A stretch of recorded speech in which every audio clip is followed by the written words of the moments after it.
বাহিরে থাকতে আর ভালো লাগতেছে না। কি ব্যাপার, এটা কে? এরকম কিছু হবে কখনো ভাবিনি। আরে এটা নয়ন না? ও এখানে কি করে? যাই দেখি তো, ওর সামনে যা জিজ্ঞাসা করি। হাই নয়ন। হাই মনি, বসো। ফাইনালি আমাদের ডিভোর্সটা হয়ে গেল। হ্যাঁ, তুমি ঠিকই বলছো।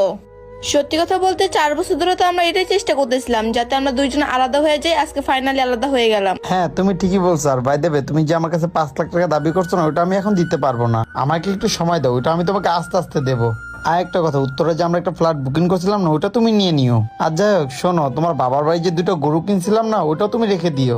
আর আমি একটা বাইক কিনছিলাম না, সুজুকি জিক্সার, ওটাও তুমি নিয়ে নিও। আমি তোমাকে এত কিছু দিয়েছি, তুমি আবার টেনশন করো না। আমাদের পুরনো হিরো হোন্ডাটা আছে না, ওইটাই আমি চালাবো, ওইটাই দিয়ে যাওয়া আসা করবো। ঠিক আছে নয়ন, কিন্তু তোমাকে তো কোর্ট থেকে শুধু 5 লাখ টাকা দিতে বলছে, তুমি এত কিছু কেন দিবা? আর যাই হোক ভাই দেবে, তুমি শুধু উত্তরের ফ্ল্যাটটা দিলে তো 5 লাখ টাকা পূর্ণ হয়ে যায়। আর তুমি দেখি সবকিছু আমাকে দিয়ে দিতেছো, তোমার নিজের কাছে